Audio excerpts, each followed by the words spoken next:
Coming up on episode 181 of Wheel Bearings, it's an all-questions show. We answer listener feedback for the whole show, so thanks for sending in your thoughts and keep them coming. We're driving the 2021 Ford Mustang Mach-E, Kia Telluride SX, and finishing up our time with the Cadillac Escalade. That's all ahead on episode 181 of Wheel Bearings. Did you know you can support Wheel Bearings directly? Head to patreon.com/wheelbearingsmedia and you can become a patron today. Your contributions will help fund the platforms and tools we use to bring the podcast to you. And exclusives and improvements are already on the way thanks to your generosity. So if you want to be part of an automotive podcast like no other, head to patreon.com/wheelbearingsmedia. We've updated the Wheel Bearings merch store, and now there's a whole bunch of new choices, new colors, new styles, t-shirts, sweatshirts, hoodies, hats, mugs, travel mugs, stickers, aprons, tote bags, you name it. You can get your Wheel Bearings merch at shop.wheelbearings.media. Go check it out. That's shop.wheelbearings.media.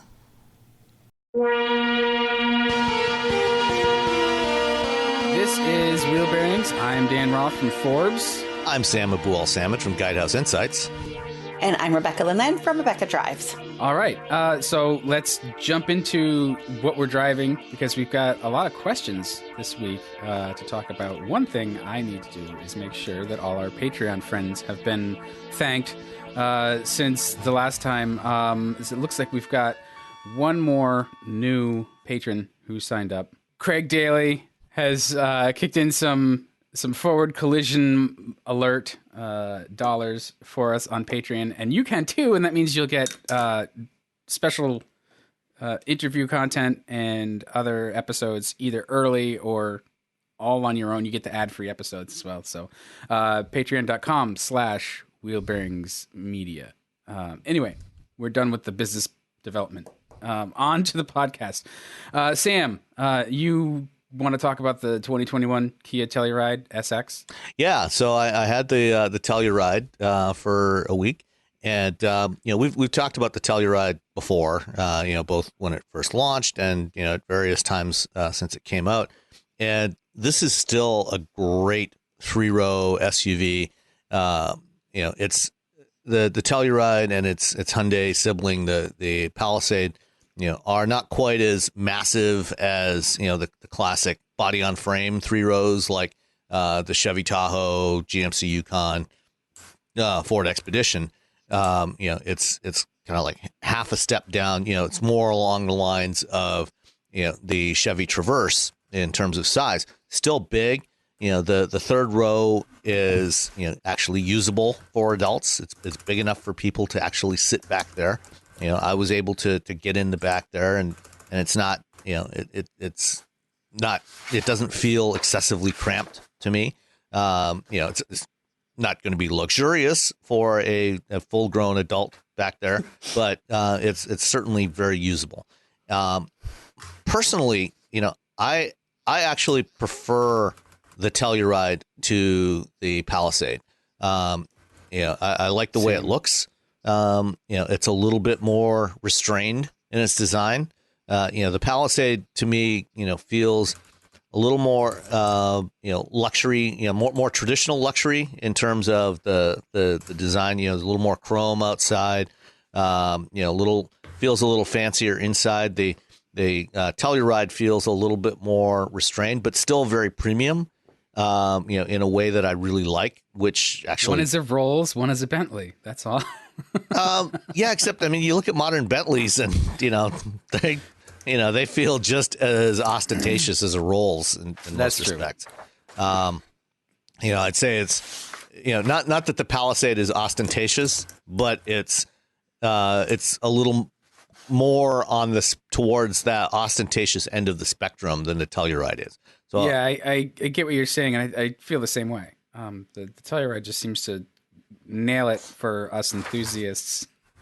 Well, in both like being nice and also just not feeling like Grandpa's Buick. Yeah. I think it's such a handsome vehicle. It is. It's really well executed both inside and out from a design perspective.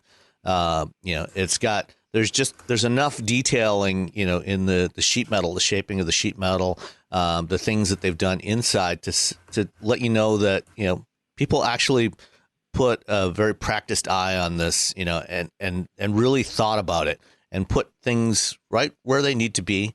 Put just enough in there to let you know that, this is something special, but, without going overboard, which, is at least to my taste, I prefer that.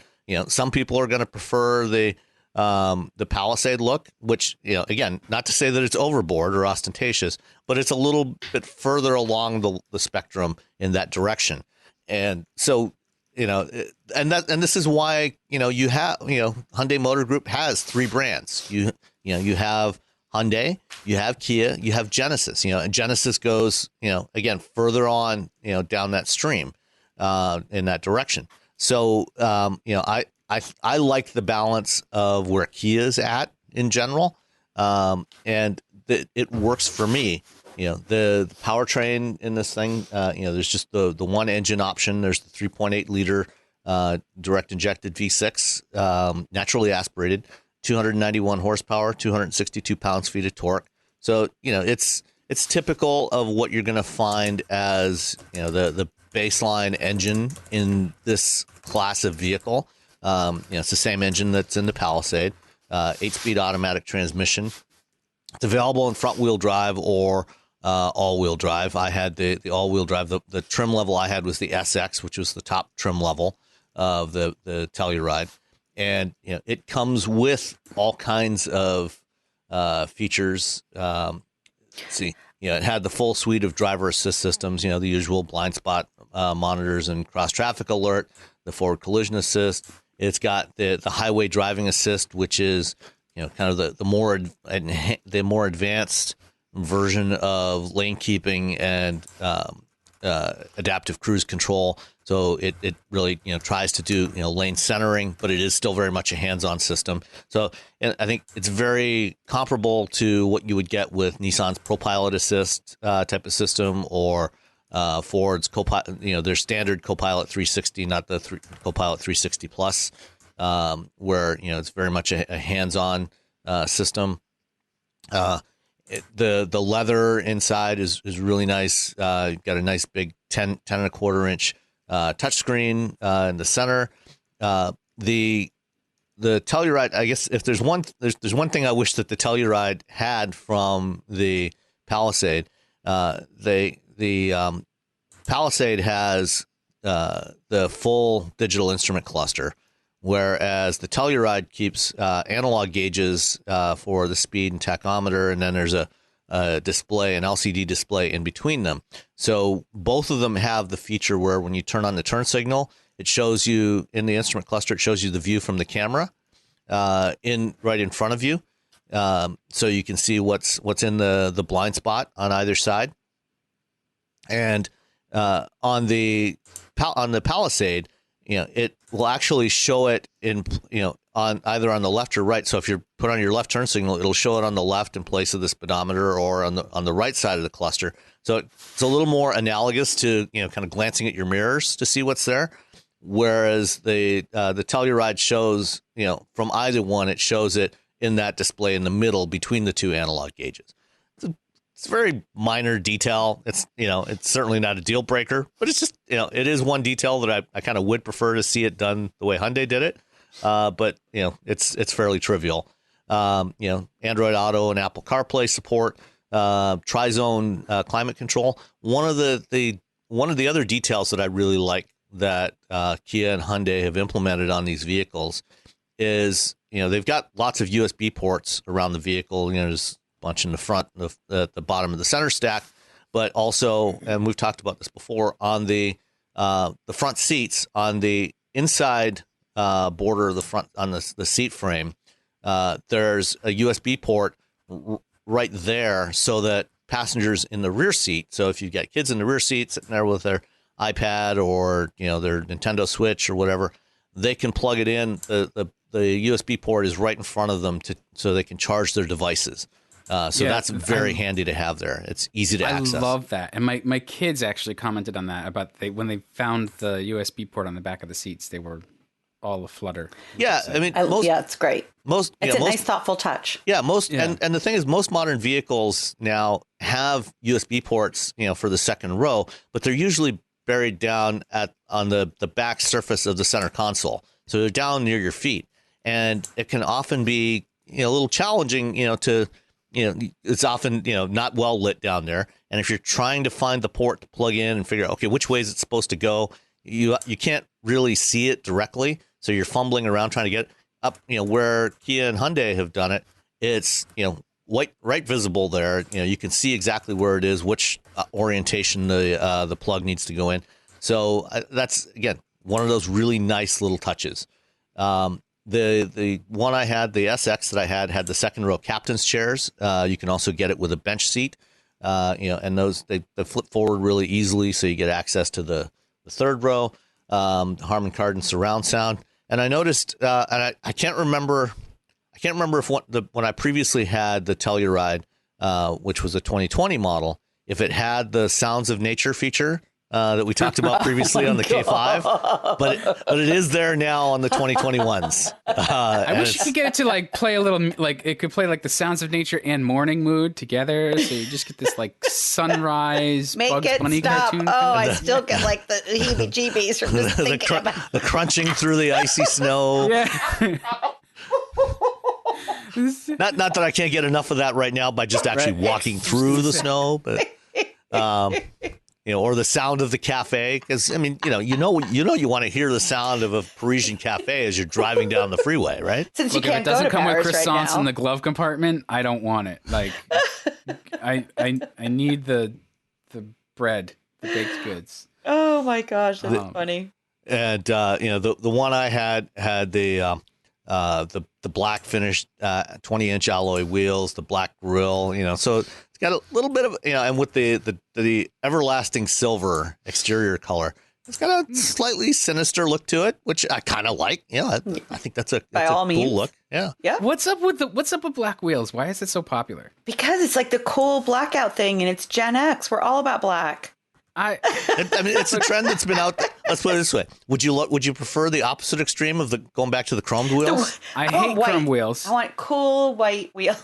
White wheels can be cool. I mean, Subarus had white wagon wheels for years, and they would never hold up. They'd always rust. But black wheels, I don't know. To me, they've removed some visual weight from a part of the car that seems to need the visual weight. You expect wheels to be shiny or painted or something. Black wheels just make them blend right in with the shadows. I don't know. And they look dirty to me, because when your wheels are black, that means that they've. On the other hand, they never show brake dust. Yeah, right. That's true. So I don't know. Yeah. You don't have to get the black wheels. It's an option. Yeah. Right. If you like them, great. If you don't, get one of the other sets of wheels that they offer. So the one I had, it's EPA rated at 21 miles per gallon combined, 19 city, 24 highway. I got I think about 19 miles per gallon with the Telluride. And notice, to our listeners, that I do keep repeating Telluride in there. So what did you drive? It was the 2021 Kia Telluride SX. Thank you.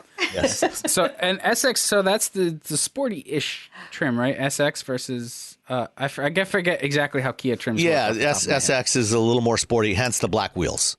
You can but it's also the top trim.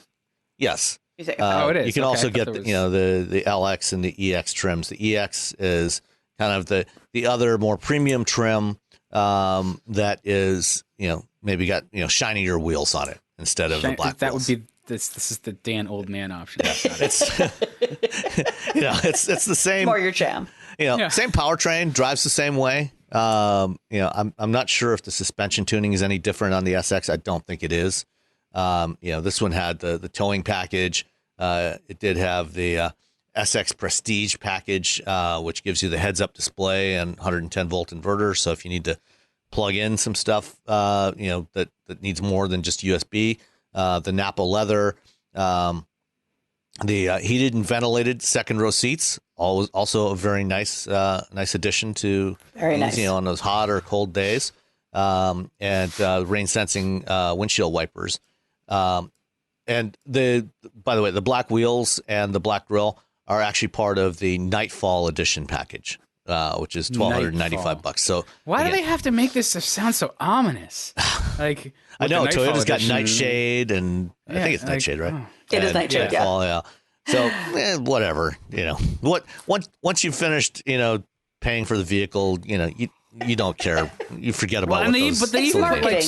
Dan, you're not a marketing maven, are you? No, clearly. They put stalker sound effects in it too, with the footsteps in the snow, someone sneaking up on you. No, I'm going to have the Telluride in a couple of weeks. I'm definitely looking forward to it because I had it like a year and a half ago for over Memorial Day weekend. And I know this will shock our listeners, but I bought something and I needed to go retrieve it down in the Jersey Shore. Memorial Day weekend. On the Jersey Shore? On the Jersey Shore. You're crazy. Pre-pandemic, ideal. That's nuts. So I got up, and I told this story actually on Wheel Bearings. So I got up at like 7. I got into the car at 7 in the morning and got there about 9:30. Met the woman she was actually nice enough to come out to the Monmouth rest area on the Garden State Parkway. And so I was probably there for maybe like 30 minutes. And I get back on the highway now, this time heading north, and southbound in those like almost like behind me, the traffic had just built and built and built. And as I'm heading northbound, so you were on the leading edge of that wave. I was riding that wave to the shore. Exactly. I've done that on the GSP so many times. Like, oh my gosh! And you just look at it and you're like, oh man, I'm glad we're not going there. Like the last time we went to Atlantic City, we borrowed a transit, and I wound up on the sawmill like an idiot with it. I thought I was going to scalp it, but that was what it was like going home too. Was we're headed north on the Parkway, and just southbound is just getting more and more stacked up. And you're just like, wow. Just incredible. But I was very impressed. So I basically was in that car for like 5 hours because I got home by noon, and it was so good. Like it, and driving through, I went through parts of Manhattan. I had to go over the George Washington Bridge. These are all like heavy. That's a crazy heavily way to go. traveled routes. Yeah. But it was really good. And that's a big vehicle, but it didn't drive big. No, but it does doesn't. It gets that big vehicle fuel economy though. Like Sam, you were saying 19 miles a gallon. That's okay. But that was the one thing that I felt like I wanted it to do better at, was just better fuel economy. It's hard to make something that big and heavy get better economy, but I wish it could get a little bit more miles per gallon. But, to your comment, Rebecca, about how big it is, I had to, on my daughter's house that she owns, I needed a new storm door. The storm door needed to be replaced. And so I went to Lowe's, folded down the second and third row seats, slid right in all the way in, up to, the front of the seats there. So, I mean, there's a lot of space there. And if you can, and there was plenty of excess space, I'm not sure if you could fit a 4x8 sheet in there, but you can get pretty close, so there's a lot of cargo space available in these things if you need them. And even, leaving the second row seats up, just with third row down, there's a lot of volume available to you there. So I'm sorry, Dan, I just want to, because I looked back and I remembered, so over that 186 miles was that round trip. I got 25.5 miles per gallon. That's really good. Yeah. That's and you know me. I mean, I'm not keeping it at 55, honey. Right. That's true. I didn't get mileage that good when I had the Telluride. I think it was more in the high teens or real low 20s like Sam got. So you must have had just a feather light touch. I was very delicate. You know me. Very delicate. Delicate. But no, I love that vehicle. I think it's a really, really cool. It's a really cool ride. I liked it a lot. Yeah. So, including delivery charge, this one came to $50,180, which is not inexpensive, but also not out of line with this segment. I mean, you go look at something like an Explorer or Traverse, that's comparably equipped. You're going to be paying, in that high 40s to $50,000 price range these days. That unfortunately is the price of entry to a vehicle like this today. Well, no, that's not. But that's not entry though. That's the price of getting the top trim. Yes, the price of entry is much lower. The price of it starts at 33. Yeah, the price you can. I mean, and considering that you're still getting the same powertrain. You're going to be missing out on some equipment like the big sunroof and things like that. But you're still getting a lot, even at $33,000. That's a front wheel drive version. A couple grand more if you want to get all wheel drive on that base version. But still, it is a very good value. The Kia Telluride SX. Yeah, I agree. I think it's a fantastic vehicle. I think it's well worth people's time to look at it, to test it, and of course, it also comes with that great warranty too. Mm-hmm. So, I am a huge fan of this vehicle, and as I said, I can't wait to have it again in just a couple of weeks. I think the thing when you're buying in that segment, when you're looking at the Telluride, you should, and you're cross shopping with the Explorer and the Traverse and even the Palisade. The thing that stands out to me is the Pathfinder, which is brand new. Mm-hmm. So we'll have to see how that does. But the thing that stands out to me is the thoughtfulness of the features that they've included. So how easy is it for you to use? How is that third row access? How is it, to fold the seats to get to it? What about when you've got that hatch open? How is it to fold the third row down? A lot of cars have the electric release or the power, which power this does. fold. It's got a couple switches in the cargo area there to flip the third row seats down. Isn't it the Palisade though has electronically? And the Telluride did not get that option, I think. Yeah, the Telluride may just release them. Yeah, no, this one had power folding third row seats. Oh, I think maybe for the first year, the Palisade had it, and at the beginning. Most likely, on the lower trim levels, you would not get the power folding seats. So this is power folding, both up and down. So you don't have to reach down to pull them up. You can just until the cable drive mechanism stops. For stop 15 it. years in. I keep my cars a long time. I'm not throwing any. Some of us keep cars beyond the length of a typical lease, and some of us don't. They're all wonderful when they're new. So that's great. So that's the Telluride SX. Rebecca, yes. What is in your driveway right now? There's a lot of stuff in my driveway. It's a little overwhelming at times because it's not the plan ever to have 3 media cars at the same time. Now, I know you're trying to create your own media empire and set up media cars for every other person who writes in the New York area. Factored in with snow and everything. But so I had the 2021 Ford Mustang Mach-E, and I got to tell you, I'm a big fan. It was so much fun. There's a couple of miracles that happened while I had this 4 days. 1, I didn't get a speeding ticket. 2, I didn't get a speeding ticket. And 3, I didn't get a speeding ticket. This thing, so there's what's called the connector up in Wilton, near where my mom and my sister live. Mm-hmm. And it's 3 miles. And it's straight. Yep.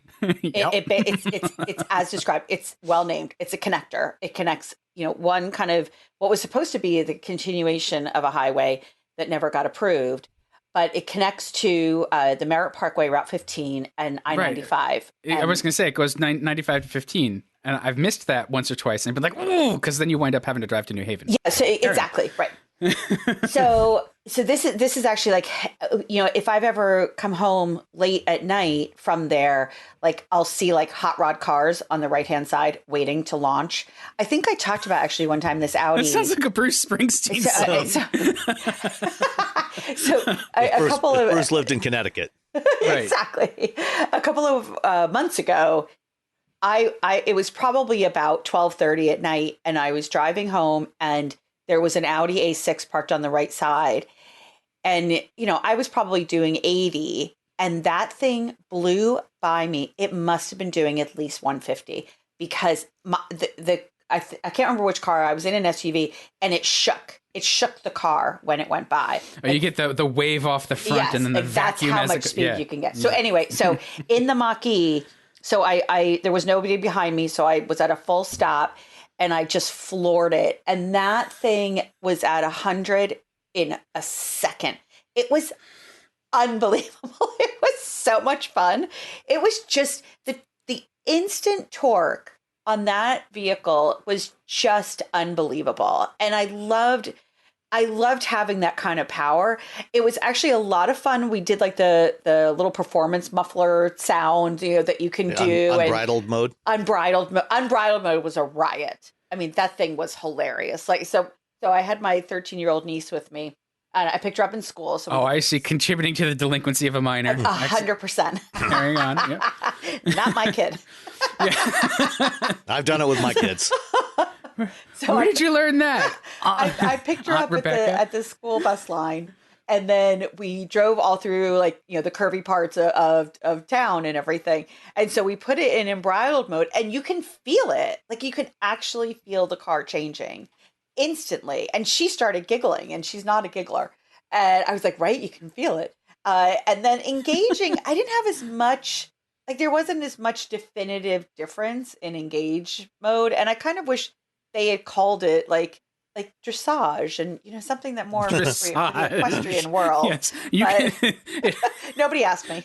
it'll trot around in neat circles. Exactly, it's very well behaved. Right, that's the thing. That's the thing with dressage. Think dressage is more of like a Lincoln thing. I know. Right? Well, that's the problem, right? And so then I was trying to think like barrel racing. I was trying to go more rodeo, but it was a lot of fun though. I loved it. I did have I had a couple of instances. So the charging, so the Mustang Mach-E comes with the Ford Pass. I wasn't able to get it started, to get it registered or anything. That's not a ding on Ford by any stretch. That's all about me. But I did kind of drive around trying to find a charger for the experience. And the first one that it sent me to was actually not really a viable charger. So then I drove around a little bit more, and I eventually ended up at Greenwich Town Hall, where there is a charge point charger. So I was there, I activated that with minimal issues, and I ended up doing a conference call actually with some of the Ford engineers, telling them about some of my experiences that I've had. Sync didn't like my phone, it didn't like the cord, it didn't like any of the cords with my Android Samsung phone, which is actually exactly what I ran into with the Genesis G90, which is kind of funny because Genesis is a Korean company and my phone is Korean. That apparently does not matter. So it was. Your phone is Samsung. Samsung and Hyundai are very different companies. Exactly. Exactly.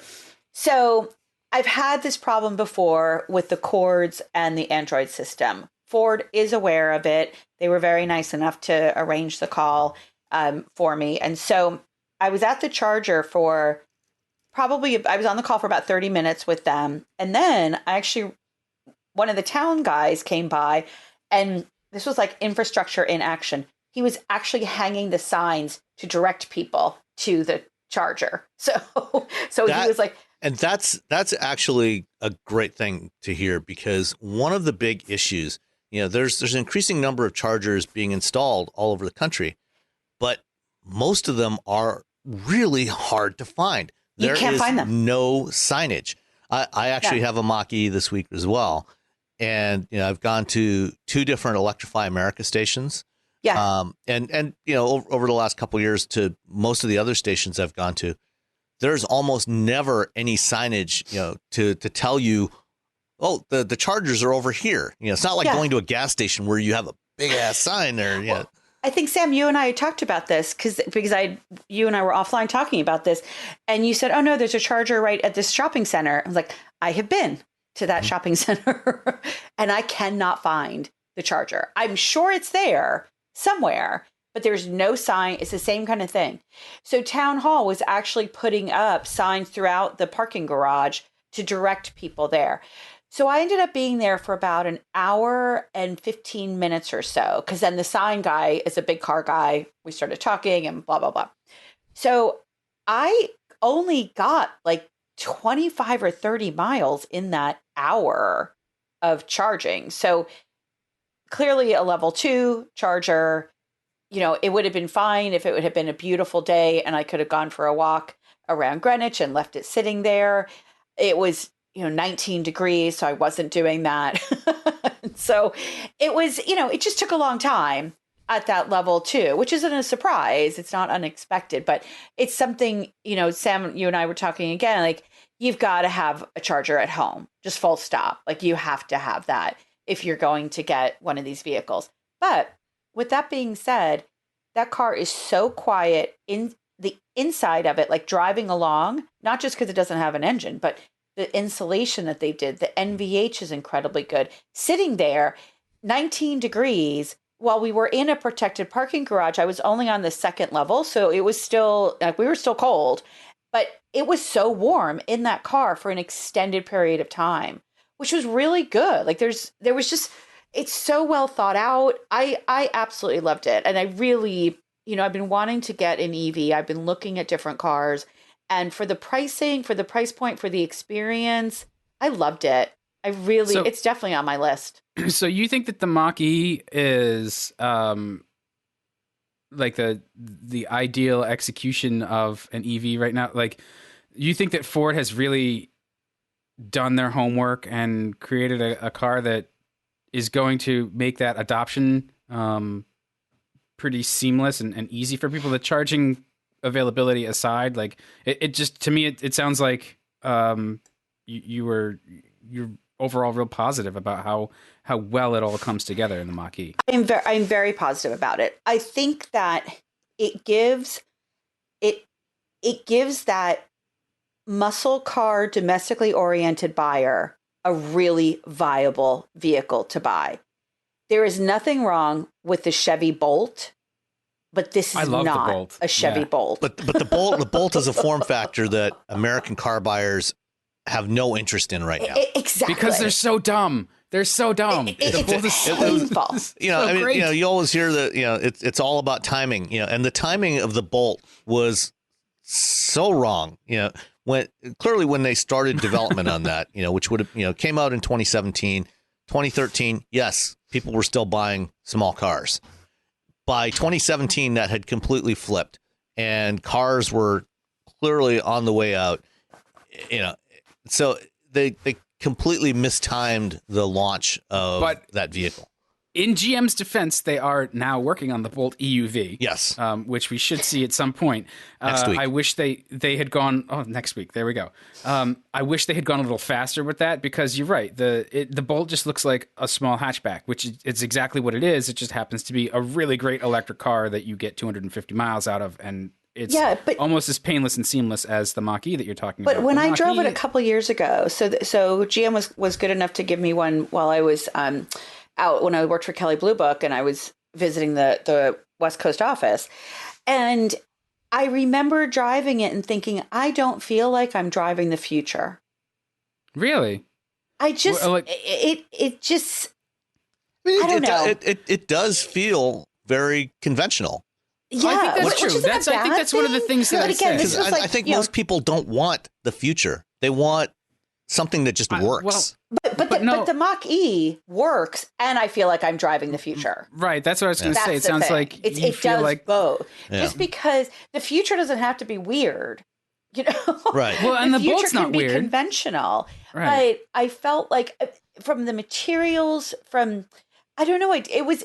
I mean, part of it certainly was the fact that it's a compact car, and the Mustang Mach-E is not. The Chevy Bolt is very much of a small compact car. And I just felt like this Mustang, first of all, it certainly honors the legacy of the brand, of the nameplate Mustang. You feel like you're driving something special. You feel like, with that torque, there's so much power there. But again, it's the type of power we'll feel in the future. And that's a lot of fun.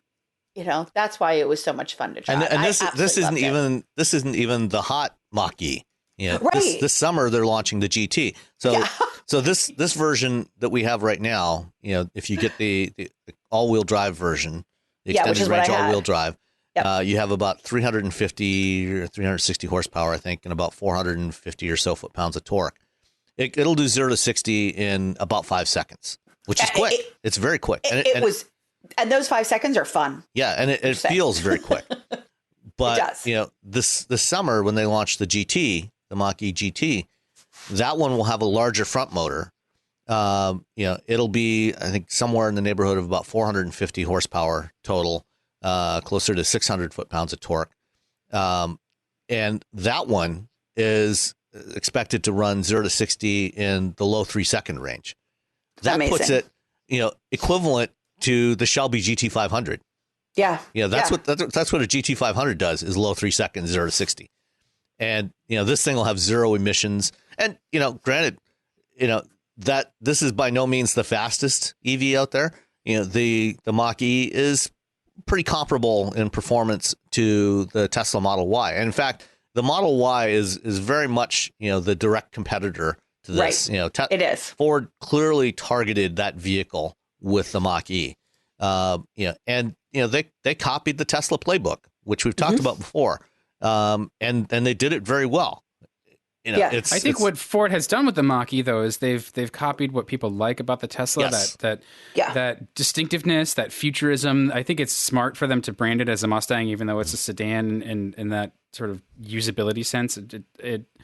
But what they've brought to the plate too is the manufacturing skill and technology and just like Ford's been building cars for 100 plus years. They don't have to learn things that, because it was interesting listening to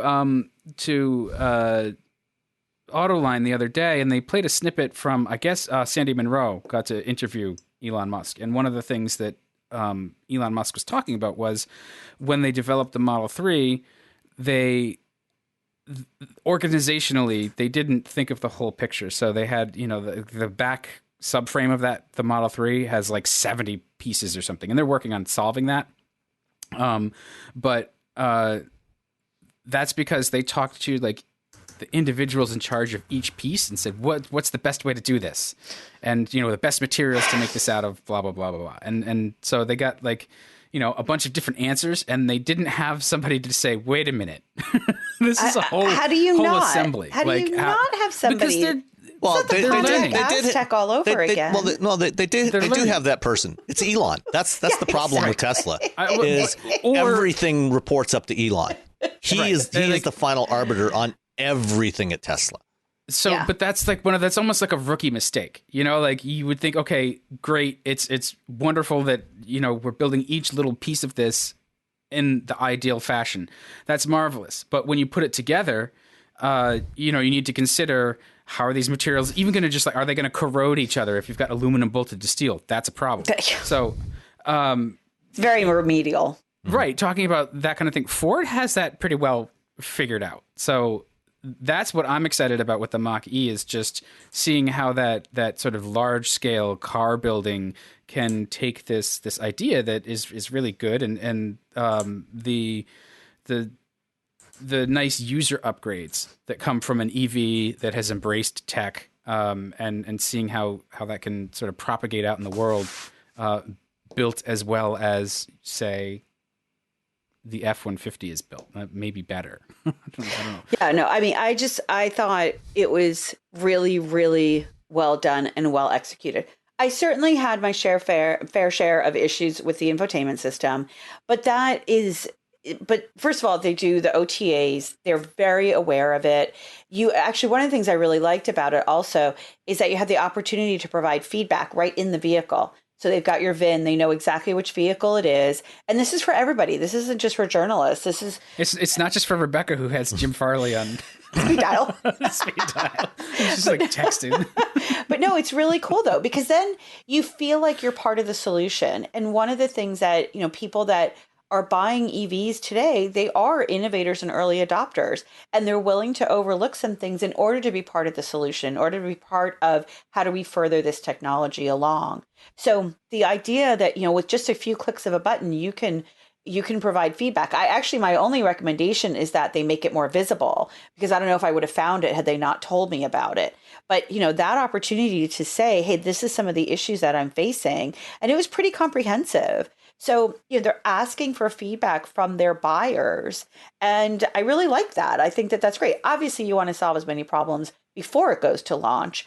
But if you can't, at least, as you're driving this Mustang Mach-E, you can provide feedback directly to the people at Ford and their engineering team. And that's really cool. So let me ask you a question, Rebecca. Setting aside Android Auto for a moment, and we know that there is a bug in the software that is causing many recent Android phones to, when you plug it in via USB, it forces the phone to reboot and just goes into a boot loop. Aside from that, if you didn't try to plug in your phone, what did you think of the rest of the interface? On this 15.5-inch screen, the way that they've laid out this interface and how you use it. What did you think of that? I actually thought it was pretty good. I mean, I liked having the hard dial there. I liked the visibility of it. They've got the instrument cluster is pretty clear. So I didn't have any other issues with it. And I haven't gone into a Ford product in probably over a year. So it's not like I'm a sync guru by any stretch. And I felt like it was pretty intuitive. I like the fact that they've got like little panels that you can then move through. Cards. The little cards, right. And so, I thought that there was a lot of good information there. I didn't find it particularly distracting. They've got, you can customize your profile, which was really nice. So I don't know. I certainly didn't fault the sync system just because it didn't like my phone. That's very specific. But overall, I thought that they had done a really nice job with it. It does, definitely takes some getting used to and some digging in and such, but I thought it was really it was quite good. Yeah. I was happy with it. And for what it's worth, the Android problem is apparently a problem with Android Auto. Ford's working with Google to address it. And there is an OTA update coming to address that in the next few weeks. Yeah. So I talked to Ford about it the other day, and so that's coming.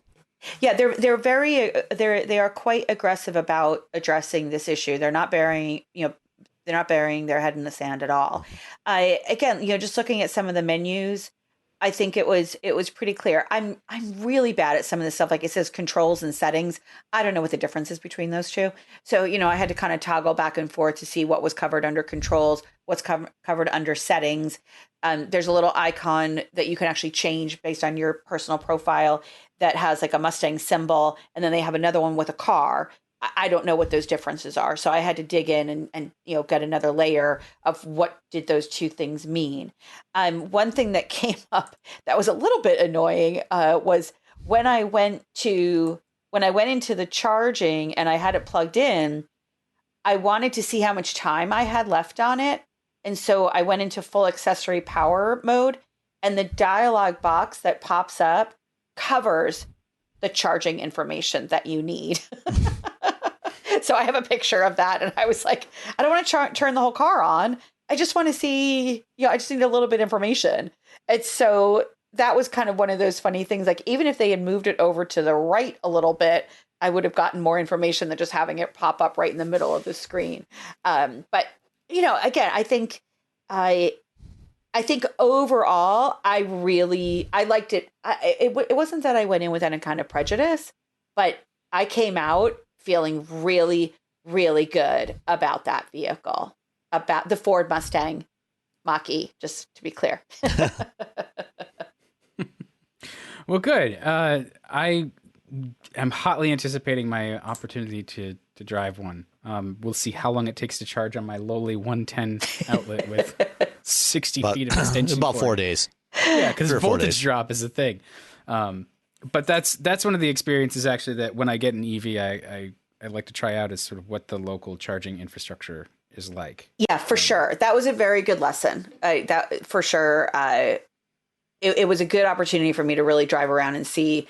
And again, I did it a little bit blind, and I, in fairness to Ford, they had prepared me better than I realized, and so. But overall, again, it was a very good experience. Let me just touch on one. I'm sorry. Go ahead, Rebecca. Finish your thing, then I'll. I didn't know if we were done. I just wanted to address one other thing. This week is, and I think it is comparable in where you are. We've finally gotten really cold here in Michigan. Yeah. Right now, this morning it was 9 degrees outside, and even it's a shoe size, not a temperature. Even on Friday when I had to go to a meeting on Friday morning, it was about 15 degrees out when I got up. Gosh. And one thing with EVs that, for anybody that, if you live in a cold climate or actually even in a warm climate, one of the really advantageous things about EVs is pretty much every electric vehicle out there on the market has a feature called preconditioning, which when you have the car plugged in, this is something you should take advantage of. You can schedule in there what time you plan to leave in the morning, or actually any time of day, and tell it if you want the car warmed up. So on Friday morning I had to leave at 8:30, and I said I want it warm when I leave at 8:30. And so what happens, because EVs, unlike an internal combustion vehicle, with an engine, you have this big source of waste heat. And so you can just mostly waste though. Well, you flow that hot coolant through a heat exchanger in the cabin, and you can warm the cabin air without putting any additional load on the engine. You don't have that with an electric vehicle. You don't have that source of heat, and so they have to use a heater of some sort that's drawing power from the battery, and it's going to cut into your range. But it takes a lot less energy to maintain a certain temperature than it does to raise the temperature, and so. You should, if you have an EV and you live in cold climate or warm climate, take advantage of that, because, what I did is I said, okay, I'm leaving at 8:30. I want the car warm somewhere around, 8 o'clock or so, or, 7:45. While the car is still plugged in, it automatically turns on the heaters, turns on the cabin heat, warms up the temperature to 67 degrees in the cabin. And so I get in the car, it's nice and warm. And then I can even turn down the temperature and, a little bit, a few degrees, turn on the seat heaters and the steering wheel heater. Those seat heaters were hot. And I was nice and comfortable all the way, to my destination, without drawing as much power from the battery. So, and when you think of the total efficiency of that too, you're using, is it resistive electric heat that warms the cabin? In this one, yes. Some newer EVs are starting to incorporate heat pumps, right, which are even more efficient. But yeah, I think the Mach-E is still using a resistive heater. But and either way, like some heat pumps will also have resistive heat to boost it, because at a certain point, the heat pumps have gotten really good at heat as well as AC. But you get to a certain point where it's just too cold, and they can't do it. So they still need something hot to make heat. But the point I was trying to make is that for every bit of energy you put into resistive heat, you get heat, versus you've got to burn gasoline or diesel at best 40-something% efficiency to get some heat out of it, with the combustion engine. So it's just a much more efficient way to create a warm cabin. Like you could probably actually make it much more efficient on a regular engine if you were to. Maybe not, because it's just waste heat. But I'm just thinking, like, you get the cabin warm faster for sure with resistive heat in an internal combustion car versus waiting for that coolant to warm up. So it's just a much more energy conscious way to comfort, condition the cabin for comfort. That's my rambling. I'm going to stop. No, and the heated seats worked great. The other thing too, I wanted to mention the door handles, which have been very controversial at times. Oh, that's right. So it was funny because when I first went up to the vehicle, it had snow on it, and I actually couldn't see. The Mustang Mach-E. When I first walked up to the 2021 Ford Mustang Mach-E, it had snow on it, and so I couldn't see where the button was, the release button. And so, which was kind of funny, because I would love that to be like, as you walk up, like lit at all times. You probably wouldn't even look at during the day, but when it's cloudy out, like, you can then see it a little bit better. But I tried it both with my right and left hand to see like how it was, and it was actually really pretty usable overall. I don't know how it would be for people with extensively long fingernails. My nails are not extensively long, but that is one thing that I would be curious about. You can use your knuckle on it, though. You can just curl up your finger and press the button with your knuckle. Yeah, I mean, I've discovered, through this pandemic when I can't always get my nails done, that there's a lot of things that you can do differently and not actually use your fingernail or your the pad of your hand. But overall, I didn't have any issues with them. I thought they worked out just fine. They work much more reliably for me than any Tesla door handles ever have. If that's your in the multiple times that I've driven, the Model S and over the years, those door handles that are supposed to pop out when you approach the car, it's very hit or miss whether they will actually emerge from the door. These work 100% of the time. All the time. Yeah. So good Mach-E. Well done, Ford. Nice. Well, I'm finishing up my time with the 2021 Cadillac Escalade. We touched on it last week, and I've just spent more miles and more days with it in the ensuing time. And I took it on a trip. We drove through Boston last night just to try to put some miles on it and get it out on the highway and see how it does in its element. And man, this thing, I just felt like I could just drive, just keep going. And how far is that? How far is from your place to Boston? It's like 45 miles, but we took the roundabout route. So we went down through Worcester and out the Pike. Oh, okay, yeah. I mean, it has a fast lane transponder in it. So I was like, free tolls. Yeah, although like now, even with the press cars, they oh my gosh, they're not. You don't pay the tolls. Like you don't stop at the toll booth now. They just have the gantries, so it just scans. It's all wireless. License plate. Yeah. So now press cars they get the bill. I don't, and I'm happy to pay the tolls, mind you. Yes. I'm not swiping anything. But we took it in. Yeah, we went the Pike in, and then we went through the Big Dig. Got to see our federal tax dollars at work. Nice. With that up across the Zakin Bridge and stuff. So it's really in its element as a big highway cruiser. It's very comfortable. It's like a cloud. It's really smooth and quiet and easy to drive in that element. And the 4-wheel drive system meant that I could tuck it into the snowbank in front of the house for the last couple of days without worrying about getting it stuck. Right. Because we did have some snow. We had about 10 inches of snow, and it's still there. But sometimes I have a single lane driveway, so I need to jockey the cars around. So I just stuck it there, so it's tucked off the road, and so it's just that kind of all-purpose, very luxurious family vehicle. It is a little ridiculous to haul around all that truck stuff just for a station wagon. But, the Escalade and Cadillac itself is supposed to be the best of what GM can do. And I for any vehicle type. And I really feel like this generation of the Escalade achieves that in a way that maybe previous Escalades hadn't quite done, at least for a while.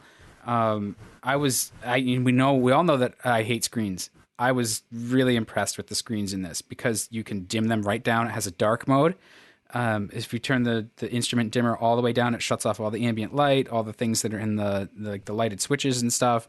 And it leaves you with the speedometer and trip meter and stuff. Well, one of the nice things about the Escalade is, it's OLED displays. Yes. So, unlike an LCD that's always going to have some light bleed through there, it's, when you turn it off, you turn off those pixels, they're off. Yeah. And that's fantastic. The OLED screens look good. They have nice resolution, good color saturation. They don't seem to wash out in the sun. The functions that I think a lot of people will like, that I was a little less keen on, probably because I didn't really maneuver it around in parking lots and stuff that much. We didn't go to those places where I did do a school pickup, which was a little tight, but it's got the augmented reality camera that you can put in the instrument panel, and you can also switch that to night vision. So it puts it right behind the speedometer, it's not a bad place for it. You don't want to drive looking at it, but especially the night vision, if you're in like a foggy situation out on some of the roads out here, right now it's not sort of deer collision season, but you never know. Yeah, it's always deer season in Michigan. Exactly, right? It is. You don't want to hit one of those things, even with an Escalade. So being able to see it around blind curves just in the distance or something like that is really useful. And then the luxury was great. the materials, the comfort, all of those features that make a Cadillac a Cadillac. I know they sound a little frivolous, things like the massaging seats and the heated steering wheel and all of The that. cooler in the middle. But yeah, the cooler in the middle was awesome. And, just the wood trim and stuff.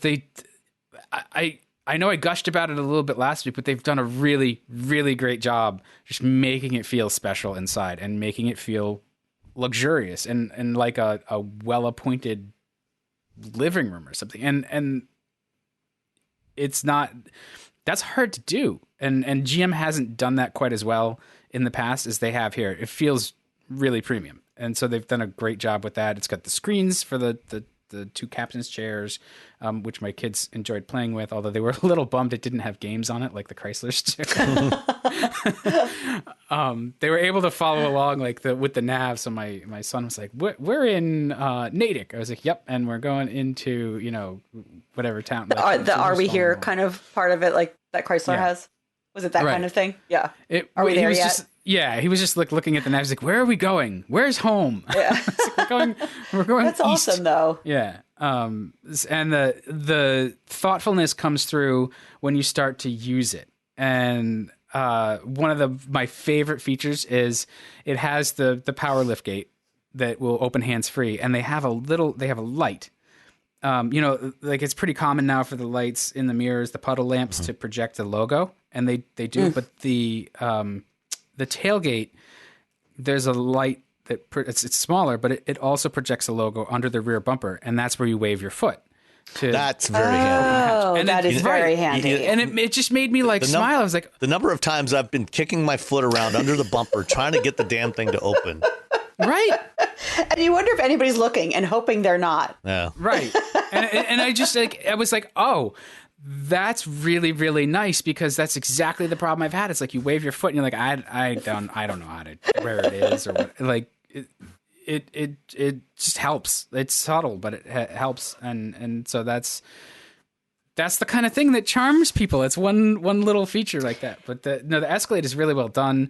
The 6.2 liter V8 is super entertaining. And I did manage to get it up to about 18 miles per gallon average with the highway. So it wasn't too bad. Apparently somebody who had this before me got 22. And I was like, all right, you either didn't drive it or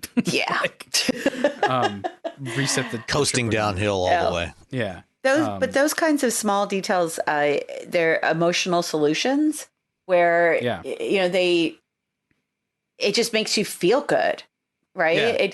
It limits, you get out of the car feeling really good versus frustrated, like we've talked about with many like infotainment systems or just, buttons and knobs and, where are they?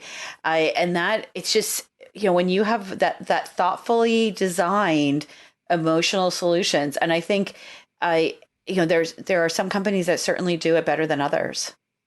Yeah, well, the Cadillac did a great job with the Escalade this time around. And I even commented last week how the styling was not as impressive as in the past either. But it's kind of grown on me. I like that it's a little bit more conservative. I think I'd probably like it on a longer version, so that the lines are stretched out a little bit. But it's certainly not bad looking, but the interior of the Escalade is really where it impresses. And that's probably as it should be. Yes, for sure. Smartphones have gotten way more expensive over the past decade, and all it takes is one impact on a hard floor to make you wish you had spent a few bucks to put a case on it. Going online without ExpressVPN is like not having a case for your phone, and it only costs a few dollars a month. Nicole, Robbie, and I travel a lot for our work, and we spend a lot of time in hotels, coffee shops, airplanes, and of course the Delta Sky Club. Connecting to the Wi-Fi in any public places with shared Wi-Fi puts your data at risk because bad actors could be intercepting what you send and using it to steal from you. It only takes some cheap hardware to intercept Wi-Fi data, and even a smart preteen can do it. Hackers can make up to $1,000 per victim selling personal information on the dark web. ExpressVPN stops the bad guys by creating a secure, encrypted tunnel between your device and the internet. ExpressVPN uses state-of-the-art encryption that would take a supercomputer up to 1 billion years to crack. I have ExpressVPN on all my devices, including a MacBook Pro, Windows laptops and desktops, and Android and iOS phones and laptops. or tablets. When I want to be secure, I just launch the app, click once to connect, and my data is secure. As I said, I travel a lot for my work, and I have to connect to countless public Wi-Fi networks in many countries. I have ExpressVPN on all my connected devices so that whoever else is on the same network can't see any of my data. That's important because I often have to check banks, credit card accounts, and transmit client data that might be sensitive, as well as filing articles on news that might be under embargo. ExpressVPN protects all of it, and I've been paying for my own account for years. Secure your online data today by visiting expressvpn.com/wheelbearings. That's expressvpn.com/wheelbearings, and you can get an extra 4 months for free. expressvpn.com/wheelbearings. We had a lot of questions pop up over the last couple of weeks, and we didn't really touch on too many last week because we had Alex Roy on. Yeah, I love this one from John Kokosinski. Yeah. What is it? John is out this way. Kokosinski, I think. Yeah, he's out this way. I think he's in Massachusetts, southern Worcester County or something. Yeah, so I'll go ahead and start reading his question. Really enjoyed this episode. I think it may be 179, and felt the need to reach out. I found it very relatable. I was listening today while out for a walk on my lunch break, and as a car drove by, I couldn't hear what one of you were driving. Later on in the episode, one of the listeners suggested mentioning the car during the discussion a few times, especially helpful for people who pick up and put down listening to the pod throughout the day, which is why we have now made a conscious effort to tell you exactly what we're driving multiple times throughout our conversation. So we do listen to you and we do enjoy these kinds of comments. So John continues, I also enjoyed hearing what other people are driving. No offense, but your garages make me want to pull my hair out. I read this. Sam has a 30-plus-year-old Miata that I would love to fit in, but can't.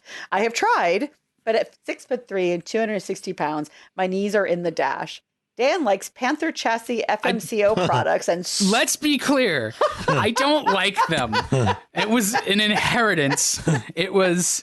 Do you need a car that functions? Dan, you know you love the Panthers. I was curious and amused by it, but it's very quaint and definitely not I've made a point of telling people how bad they are. There is something iconic about Ford's Panther vehicles, though. So look.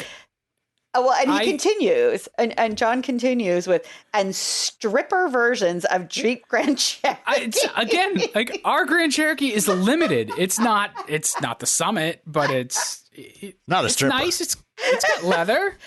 For better or worse.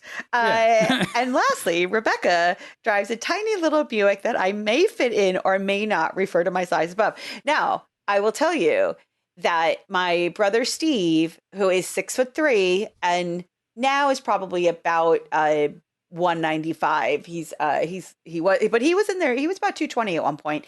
He's actually been borrowing the car. He's been borrowing Coco for the last month and a half at least, and he's been quite happy with it. So, John, you would actually, I do think that you would fit in it because Steve is probably doesn't weigh as much, but he's a big guy. I mean, he's wide and very tall. So John continues. Thankfully, all is not lost. All of you get to drive a wonderful variety of other vehicles, and that's why I listen to you. If I were you, I wouldn't spend a king's ransom on vehicles either. This is why I loved hearing this segment with the listeners. So he was talking about when the podcast, the live show. Yeah. Well, and I appreciate his feedback on our own personal garages, and that is part of it. When we bought the Grand Cherokee, I was really amused by the way you turn into a feature buyer all of a sudden, because we'll talk about things as we drive the press cars. We'll say, oh, you don't really need this, you don't really want that, and then when it's your own money, you wind up making different choices than you do when you're counseling people after a week in a press car. It's an interesting sort of contrast. Yeah, no, it is. And how I came to own Coco, I had been through a progression of vehicles, and at one point I had a BMW X5, which was a ridiculous car for me to own. It was way too big, but I had two X3s and they didn't have anything else at the time. And then I went from the X5 to the Fiat 500, which was not ideal either. And then I went when I was overseas. So I knew I was coming back from Saudi, and I actually went and test drove. I think it would have been like a 2014 Porsche Macan with a chocolate brown exterior and butterscotch interior, and I still dream about that car. But I also knew that I was going to be at the airport the majority of the time. The X5, when I owned that thing, it spent 70% of the time at Logan Airport in Boston. And I thought, I can't spend this much on the Porsche Macan and have it sit at the airport.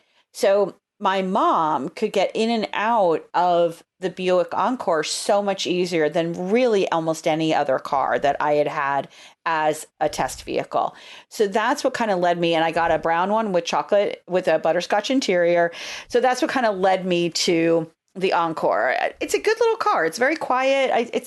She's just a great little car for something that is relatively inexpensive. And obviously I don't drive it very much. But we all kind of had, our reasons for having these things, but the Porsche Macan was the one that I really wanted. So John continues. I tend to flip in and out of cars rather quickly, my kind of guy. I've traded vehicles before their first oil change was even required. Oh, maybe not. I'm not saying this is smart, but I get bored easy. And if you play the game right, you don't lose your shirt too badly. Maybe we should have John on to talk about this. I'm right around the age of I'm not sure how you would do that. This sounds right? I'm like, that's an interesting This sounds commitment phobic. I've owned over 20. I've owned 21 different vehicles. If you count motorcycles, dirt bikes, and ATVs, that number jumps to 47. If I add the cars my wife has had with me, then the number is 51. Oh, he's married. It's a wide range of vehicles, from a cobbled together 1988 Suzuki Samurai built for off-roading, which you cannot kill. How much fun. Fuel injection swap, Jeep YJ Springs, 1985 Toyota mini truck axles, to our current blah, on and on and on. My first new car, a 2000 Mitsubishi Galant, bought on the the 000 program. What a mistake. Nice. 2017 GTI stick, 2018 A4, Audi A4 stick. I'm not bragging. I find it comical and would love to share my thoughts on vehicles if you ever do a segment like this again. If you think I'm crazy, my cousin is worse. He'd make your head spin. I look forward to your podcast every week. We will definitely do another live episode at some point. And I will give John extra special fair warning. Maybe him and his cousin can both come on and regale us with tales. That would be a riot. Yeah, that would be great. And given the way that, you get that initial hit of depreciation, I'm boggled. I'd love to know how he manages to not lose his shirt too much on getting rid of cars before their first oil change. Well, I guess it depends on whether it's your first oil change with you or like first oil change ever. Right? But man. I mean, if you're buying a used car and, before you change the oil again, you sell it, that's one thing. But if you're buying brand new vehicles and... I mean, who changes oil these days? I think it's fair to say that we have questions. It's not done with the oil I had in it. We have questions for John Kokosinski. Yeah, John needs to come on and explain himself. We do. So, okay. Shall I continue? Sure. Oh, you're going to be the reader? I can be the reader if you want me to. Okay. All right. So Michael Sim is next, Michael right? Sim. To start, I am enjoying the banter and camaraderie that the three of you have on the podcast. We enjoy it too. That's why we do it. This is our daily church. This is Church of Autoblog. Church of Wheelbarrows. I used to listen to two of you on the Autoblog podcast way back when Lieberman was an autoblogger. Having said that, I listened intently as you had your discussion about buyers of Tesla Model 3s versus Nissan Leafs. Prior to buying my now current Model 3 SR Plus, I did not consider an EV a viable option. When my commute changed pre-pandemic to a longer slog with the potential to use the carpool lane, I went and test drove multiple EVs. Long story short, I would have bought a Jaguar I-Pace with a lovely top-of-the-line non-leather interior, but $90,000, even with rebates and discounts to $75,000, was outside my price range. At the sub $40,000 range, I had a choice between the Model 3, Nissan Leaf, Chevy Bolt, and the Hyundai Group products. As an enthusiast, I was switching from having a manual transmission for my daily driver to almost 20 years, so I needed something with driving panache. If the Bolt had an interior that did not look like styrofoam inserts, thank you very much, Michael, I would have chosen it. Having owned the Tesla for over a year now, I can say that I am not impressed with the overall product, but accept it as an excellent commuter car with excellent, though numb, handling capabilities. I enjoy plugging in at home, but think Tesla has ridiculously poor build quality and atrocious customer support. I would not buy another Tesla product at this point, nor another EV. That's interesting too, because we do see that quite a bit. Barring yet another change in my commute pattern, I am thinking of an Alfa Romeo Giulia or Genesis G70, though that GV70 looks absolutely gorgeous in and out for my next car. I just want to give you another perspective of a Tesla owner who enjoys using the car for a purpose, but does not necessarily subscribe to the fandom of some others for the brand or its gregarious CEO. Thanks and keep up the great work on the podcast. Michael, I think we all agree with you. Yeah. Well, I do totally agree. And I think, by the time he's ready to get rid of the Model 3, this year in particular, 2021, 2022, we're going to see a flood of new electric vehicles coming to market in a variety of different form factors and price points. And I think there's going to be a lot more choices. Now, while I would never want to talk anyone out of getting a Giulia, fabulous I think the car. Giulia does a good job on its own. Yeah. Oh my gosh. I think that you definitely might want to reconsider that strategy of not getting another EV. Certainly as we've talked about the Mach-E, but there's a whole bunch of other products. The VW ID4, new Hyundai and Kia EVs coming this year, and stuff from Mercedes and BMW and many other manufacturers. So not to forget GM, of course, with their slate of EVs coming. But to the point about the issues he's had with the Tesla, I think that this is something that anybody looking at Tesla is going to have to seriously think about going forwards. This is going to be a real challenge for Tesla. The quality issues that they've had. They picked up a lot of new customers over the last 3 years since they launched the Model 3 and now the Model Y. And if they can't properly support those customers, and both with good initial build quality and after purchase customer support, which is a real complaint that I hear from a lot of Tesla owners, this is something that they're going to have to deal with, or they're going to start losing more market share to a lot of these newcomers, both from traditional automakers as well as from new entrants into the EV field, non-traditional automakers. Well, that's the thing. That's what's so interesting is that Tesla has had this basically to themselves, to, really inexcusable shame of the legacy manufacturers, because they had opportunities. It was, Tesla just did it right, relatively speaking. It was the right image, wanting to support, a brand that does drive the future, as I talked about earlier. So I think that, but the difference now, as you said, Sam, is that other companies are starting to come up now. And you don't have to buy from the legacy companies. You can buy, Rivian is coming out with something, Fisker is coming out with something, Lucid Air, the Lucid Air, if you've got $170,000 laying around, there's opportunity. We're going to start to see small and large companies producing really good, interesting vehicles with good range, good build quality, good styling, and the competition for Tesla is going to be fierce, and and a lot of the flaws that people have been willing to put up with are going to be more than exposed, and people have choices now.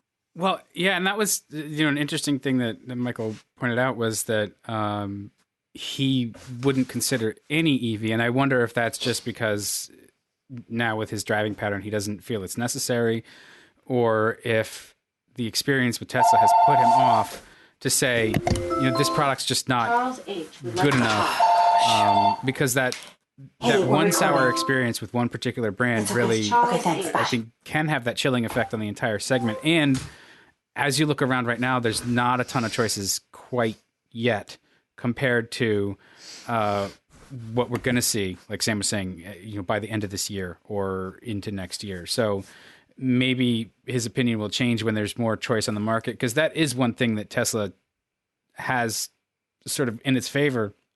There's not a whole lot that's like those cars yet. I mean, the Right. Mach-E is getting there, but there's there's either more high end or the Bolt Leaf stuff that's just I can see why as an enthusiast you wouldn't want those.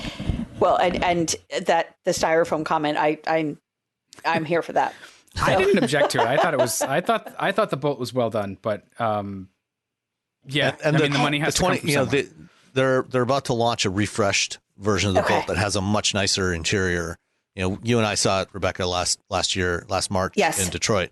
It's it's still the same form factor, small, compact hatchback, but it does have, granted, a much better interior materials than the current Bolt, and the EUV similarly will have that as well. Yeah, I think GM's really done a good job of upping their interior game, as Dan talked about in the Cadillac, and I think that some of that has certainly moved down to their EVs. So we'll see better things coming from them. But I agree, Michael, I would not discount getting any EV. I think that you should look and see what's coming up, because I think there's some really good stuff coming up. Okay, the next one. So John Bates, he says, hey guys, when sources talk about car prices, they always talk about averages for a given period. Is there a source that gives the median price of the cars sold during a given period of time? To me, the median would be more interesting, since high-priced cars can affect the average more than the median. A second question I have concerns how much tax credits on electric and hybrid cars help lower-income people buy them. I'm not a tax expert, but if I'm correct, the lower your income, the less likely that a tax credit would do you any good buying a car. Do any of you know if I'm right?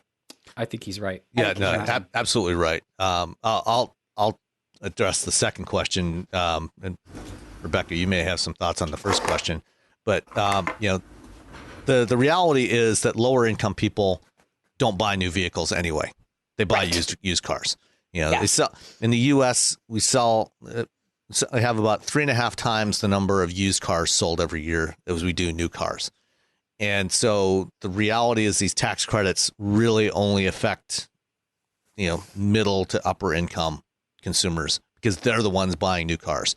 If you're, earning minimum wage, or, even, up to, $15, $20 an hour, the chances you're buying a new car are almost zero, because you simply can't afford it. It's, they're too expensive, even for the most affordable cars. I mean, the most affordable new vehicles on the market today, are, things like the Hyundai Venue and, some of these other small crossovers and even small cars. You're looking at a minimum of $17,000 to $18,000 for these cars. And somebody, in the lower income brackets, it's out of their reach. It's simply out of their reach. So this is one of the challenges with buying EVs and hybrids. Now, on the plus side for those customers, because of those tax credits, or at least in part because of those tax credits, one of the things that we've seen especially for EVs, is the depreciation on those cars tends to be much higher, because what is often happening is that tax credit is being factored into the resale value of the car. So rather than looking at the sticker price, like, say, a Bolt, $37,000 sticker price, at least before it ran out of tax credits, they would figure out the resale value based on the $30,000 after credit price, and then, so the depreciation appears a lot higher. Plus, there were concerns about batteries. So you can actually get some really, really good deals on used EVs, especially at the lower end of the market. Older Nissan Leafs, Fiat 500Es, Chevy Bolts, there's some screaming deals on those. And that's where it starts to get interesting for those used car buyers in the lower income segments, because depending on, granted, many of those cars, are shorter range, sub 100-mile range, like the first generation Leaf and the 500E. But, if you can get one of those for, $9,000 to $10,000, and you don't need a car that goes more than, 80 to 90 miles on a charge, that can actually be a really great option for those customers, assuming, of course, that they have someplace convenient to charge. Yeah. Yes. All right. Do you have some thoughts, Rebecca, on the median pricing, given that you used to work for KBB? Well, yeah. How about we explain median versus mean too, right? Because that's what he's saying. Like, the average is the mean, right? Which is you add up all the prices and then divide by the amount of prices you by the number of units. Right. And that does skew you, because, you know, the higher priced cars mess with the overall price, the average price, versus median, which is the actual middle, right? Mm-hmm. Right. How many cars sold above, how many cars sold below, like the same number of cars above, same number of cars below. You know, I did a quick search. I couldn't find anything. I think he's right. I think it's really hard to find because a lot, you know, everything is kind of made into an average, you know, by zip code, and, you know, you can get very geo-specific, but I think he's got a really good point. I've never seen it published anywhere. That said, if you really want the data, it is available. You just have to pay for it and pay a lot exactly. for it. Like right. companies like JD Power and Kelley Blue Book and others have that data. Right. It is there. It's just not made available to the public. Yes. Well, and I think that's, I love that he's being a careful consumer and of information, and he's actually looking at what is this information that they're actually giving me? Is this the median? Is this the average? Because that's really important. It is. Being sort of literate about, especially about statistics. I like to see that. Yeah. And one thing I have to say on the tax credit part of it, there has been discussion amongst the academics that advise people like NHTSA and the EPA and such to redo some of the tax credits and how they're implemented. And I hope that some of the recommendations that we talked about years ago on the barriers to electric vehicle deployment for the National Academies of Sciences that I was on, that they come to fruition, because it's things like immediate, not a tax credit, but an immediate $7,500 price rebate. Right. And because, and also then of course on leasing, you don't get the money, you're not getting the tax credit. So there's plenty of opportunities for improvements in how we implement some of those kinds of government programs. So hopefully we'll start to see some changes there as well. And I suspect that we will, you know, in the coming months, with the new administration. Yeah, for sure. This has now become a very important topic under the current administration, and so I think we will see changes, both expansions and changes in how these incentive programs work. Yes, yeah, and I think that we can make some improvements for sure, and in short order too, hopefully. Okay, so next one. So Ben Chambers. So Ben was actually joined us on the live show, and he says, I just want to thank you for the chance to be on the live show. It was great fun. Of course, I thought of a dozen things I should have said after it was over. I have a 15-year-old daughter who's learning to drive. We are thinking about what kind of vehicle would be best for her once she gets her license, and are seriously considering an electric car. We don't make this stuff up, people. Like, these are just questions that actually came in. Just very timely. I think it was Ben, though. Ben, you could probably give Ben the credit for reminding us to talk about which car we're expounding upon. Yes, I do believe that he was one of the ones. That was his comment during the show. Yes, so thank you, Ben.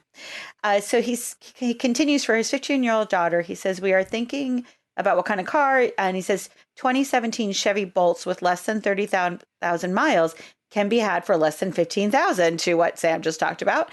And this seems like a good deal. What are your thoughts on an electric as a first car? Her commute to school would be about 2 miles, so it seems ideal. Am I looking over something that would make this a bad idea for a new driver?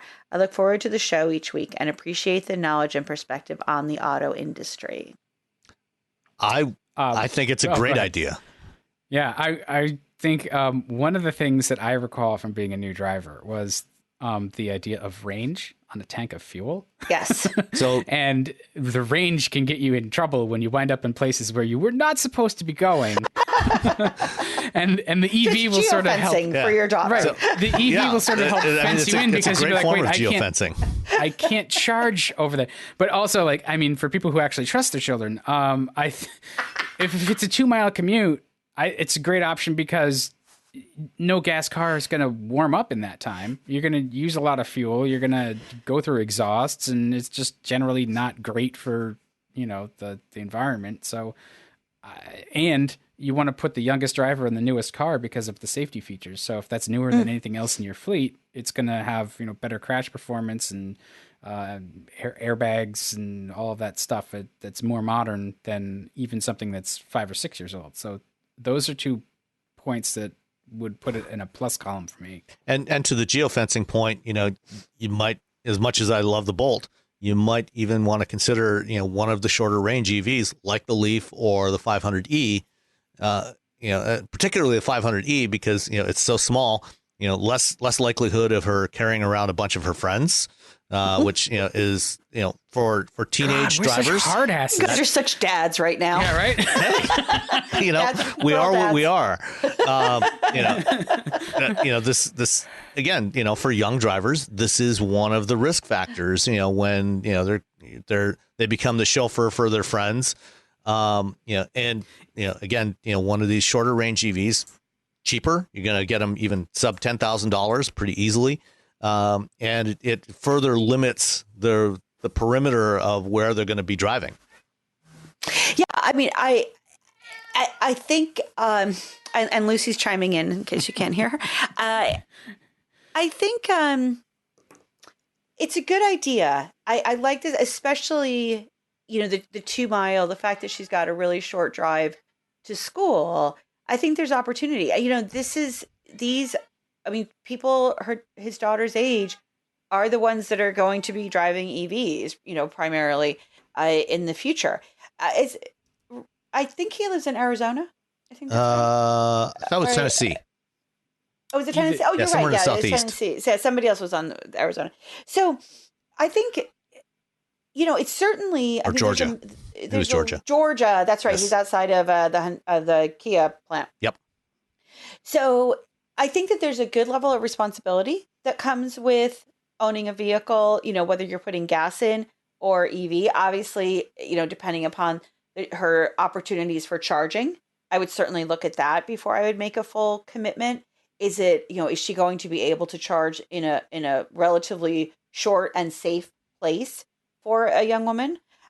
So I think that I like the idea from a commuting standpoint. But I would also just want to make sure that the charging infrastructure is something that she's not going to get stuck on the side of the road, and that, she can charge relatively easily. So, which is interesting also, and brings up another point of like, are there any charging stations for students at schools? Yeah. I don't know if there are. Maybe not. I mean, if it's a 2 mile commute, that's less of a big deal if it's just a couple miles back and forth. But if it's more, yeah. Yeah, but if she can top up, every Friday or something, it's true. Or plug it in at home, And well, that's the thing. And to your point about especially for a young woman not wanting to be stranded somewhere, that actually, despite my earlier comments about geographically limiting where your kids can go, the Bolt might actually be a better choice. There's less risk of that. And if you get her into the habit of, every night when she comes home, plug it in, so it's always topped up, and then, with a 200 plus mile range, there's relatively little risk that she's going to be stranded somewhere.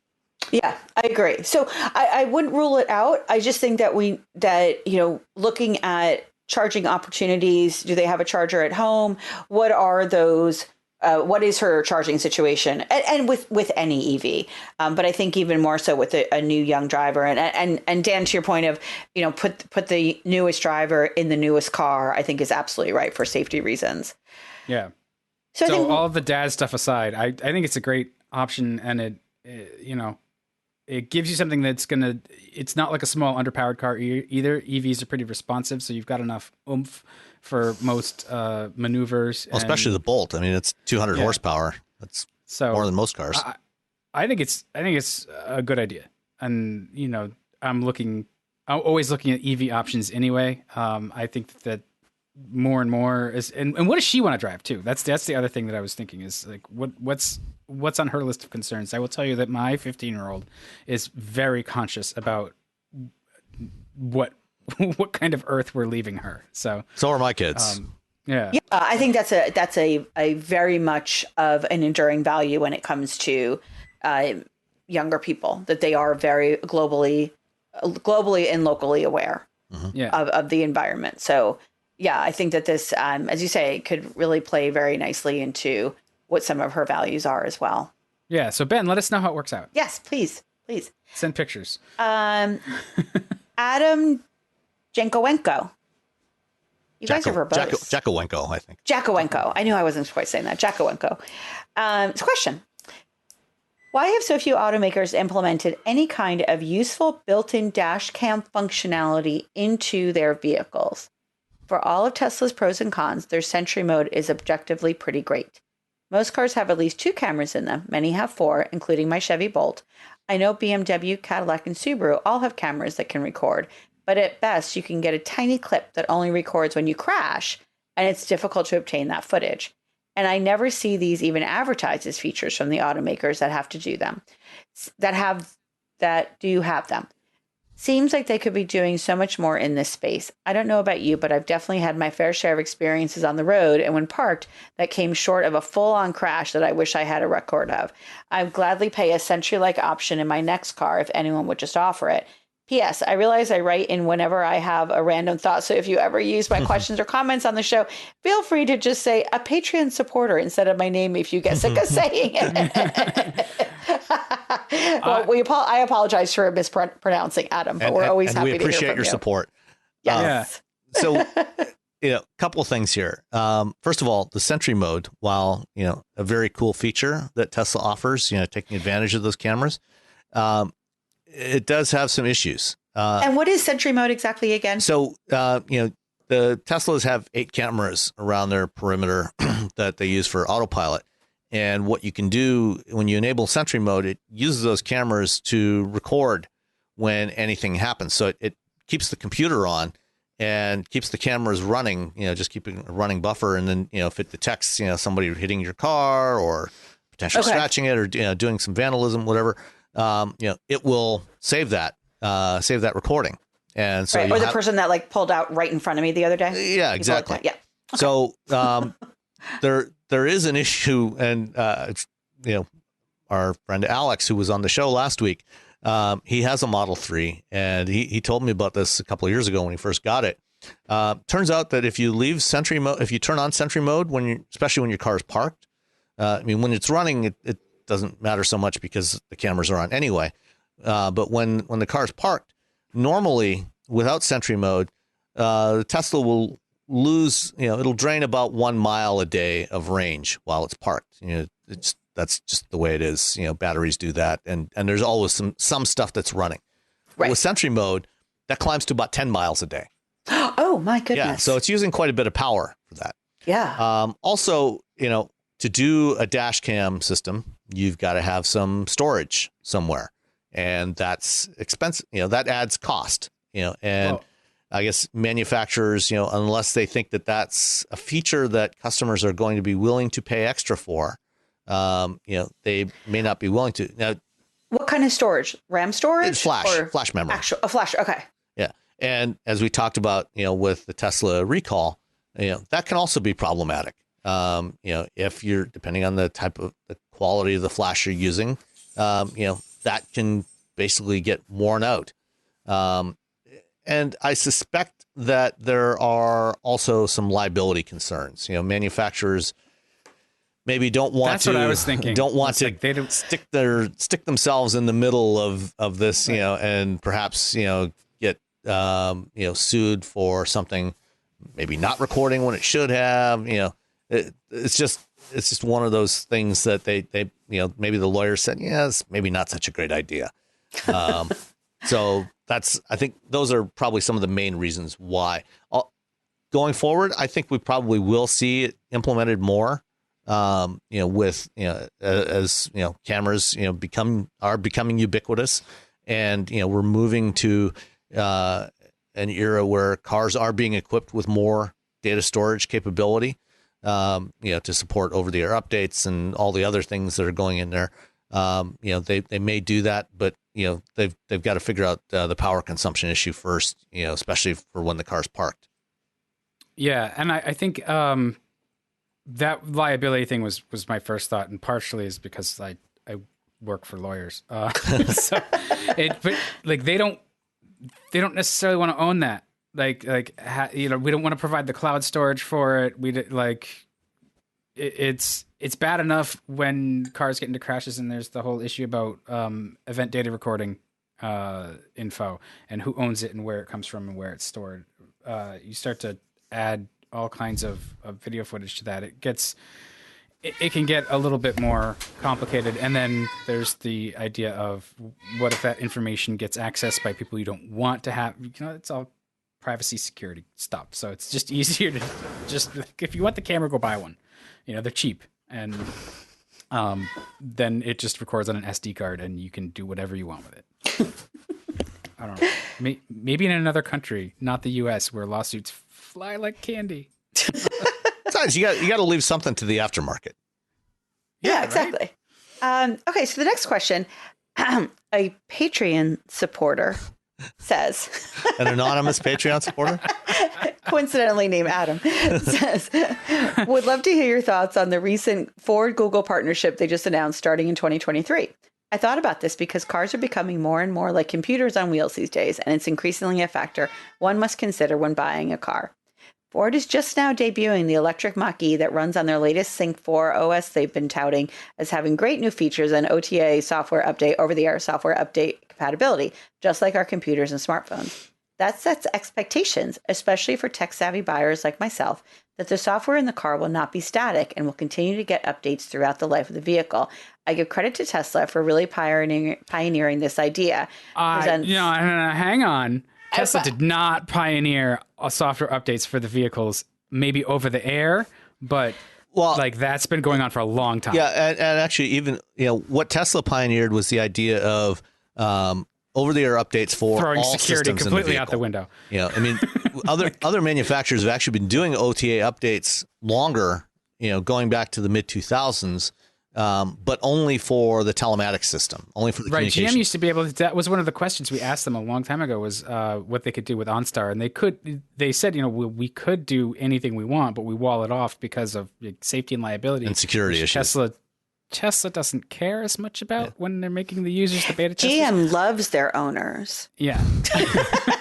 No, but sure. GM and other manufacturers, like I say, have been doing OTA updates for the communication system, for the telematics, going back to the mid 2000s. Yeah. So that is there. They just haven't been doing it for safety critical systems. So I did not mean to jump on you. I'm sorry. I'm good. So he says present S/X, I don't know, recall excluded here. He goes on. So while I don't have any concerns about them maintaining the existing infotainment system, it brings up questions about them continuing development to provide new features, upgrades, and improvements after they've moved on to focus on the new Android platform.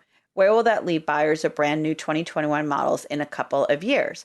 I'm considering a Mach-E, and I know Rebecca seemed to really enjoy her testing of it as well. So as someone in the market for a new premium vehicle, I never thought I'd have to add to my test drive checklist an item called what OS is this car running, and will it keep future software improvements? If you're in the market for a new Ford right now, that's a really big question, considering it's possible that their new 2021 model might only get new feature love for a couple of years. Ford really isn't communicating at this point in spite of my vocal concerned new Mach-E owners. In spite of many vocal concerned new Mach-E owners. In my mind, that's a pretty big problem that I think Ford needs to address for buyers of 2021 and even 22 models, and something car manufacturers in general really need to consider as more and more core functionality of vehicles gets tied to the infotainment system. Well, if you're a car maker and you give away your game like that and you say, we're planned to support this hardware for the next 7 years, all of a sudden your competitors can provide 8, 9, or 10. So that's a really crappy way to, sort of show your entire playbook. That said, I think you're probably not going to have a problem buying a Mach-E, having it supported for 10 years. I don't think that's an issue. The Android stuff, again, they have to support their users for as long as is practical for them, and that is a stretch of more than 5 years. At a certain point, they'll just dead end it, and you got what you got. Same as a laptop. As exactly. A phone. This is not. This problem is not unique to automotive. Yeah, it is in that people expect their cars to last 13 years and longer. Yeah, but and I don't think also that, I would like clarification on when we talk about this Ford Google partnership and Android, that we're not talking about Android Auto, it's Android Automotive, like the software and such. Yeah, so and that hasn't even rolled out yet, right? Like that's been announced, but it's not right. So there's two parts to this announcement with the Ford and Google relationship. One part is that Ford has selected Google Cloud Platform as their preferred cloud provider for the company, for all kinds of services and things that they do, a lot of back end stuff like their supply chain management and manufacturing and product development, but also to underpin a lot of the services that they're going to provide to consumers. So there's that is actually starting right now. That's starting this year. Okay. So they're moving a lot of their stuff. Ford, I'm sorry. Will the end consumers see that? No. Okay. That's not something that will be visible to any consumers. Okay. Or to any users even inside the company. It's just that's the platform that this stuff is running on. Every big company is using cloud platforms now for all kinds of stuff. Ford already does stuff with Microsoft Azure and Amazon Web Services as does every other manufacturer. So that's the one piece. The other part of it, the infotainment side, as you said, Rebecca, they're going to switch to Android Automotive. So this is when you look at your infotainment system, there's very simplified, two main parts of it. There's the underlying operating system and there's the application layer. What you see is the application layer. The underlying operating system today, it's QNX. Before they launched Sync 3 in 2016, it was Windows embedded. So they've switched OSs before. Starting in 2023, they're going to switch from QNX, which is made by BlackBerry, to Android Automotive.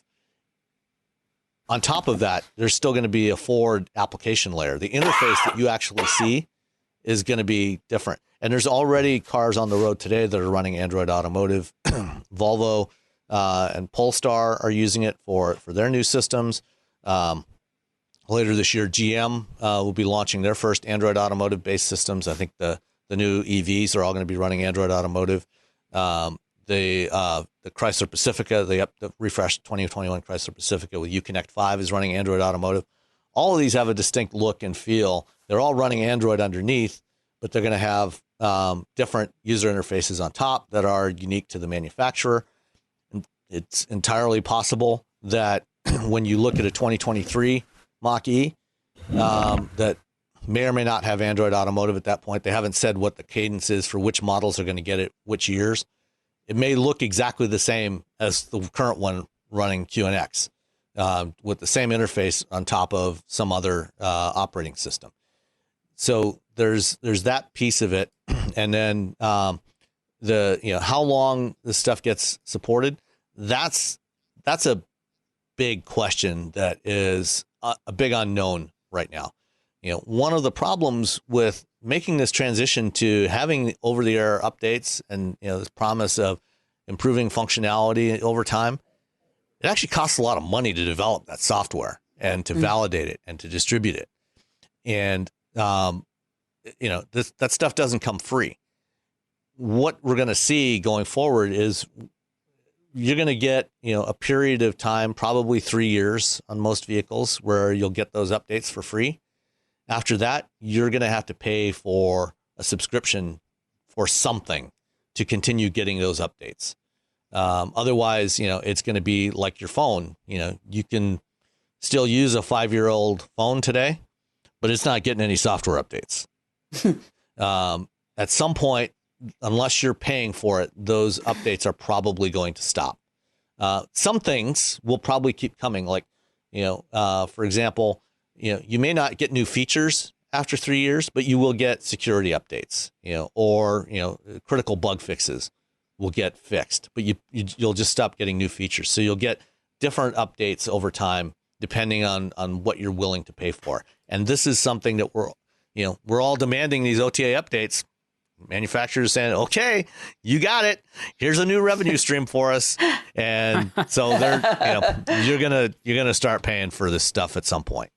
Yeah. Well, yeah, I mean, it goes back to the days of when I was putting my first shitbox Volvos together from, junkyard cars. The options that people paid for once were in other cars. So I would pay for them again to take those pieces and then put them in my car. This is a much cleaner way to do it on the used car side of things. And I think that you got to take the good with the not so good, right? Like there needs to be certainly a way for the car to operate safely without any of the updates ever.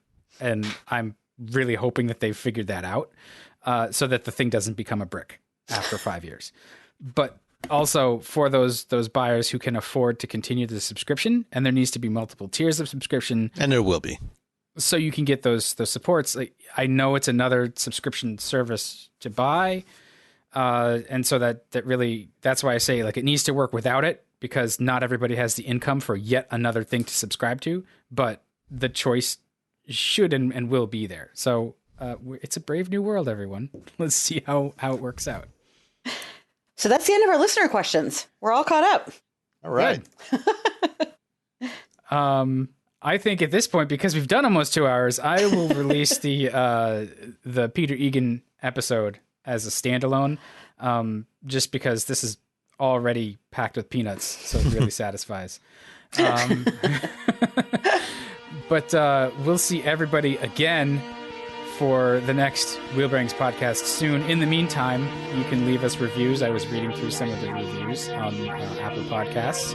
So we appreciate that feedback. That's a great tool for discoverability, and we want people to discover the show so that we can continue to make more of them, which you all enjoy so much. It does help growing the listener base, and the sort of feedback really helps us fine tune the kind of stuff that you'd like. So keep letting us know and keep telling everyone, and we'll see everybody next time. Bye. Thanks, everyone. Bye.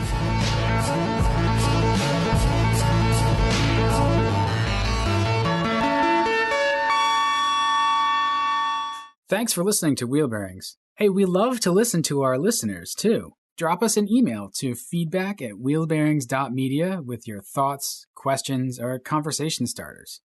That's feedback@wheelbearings.media. You can also find us on Twitter @wheelbearingscast. Don't use any vowels except for the A in cast. So that's WHLBRNGS cast. Thanks again. We hope to hear from you soon.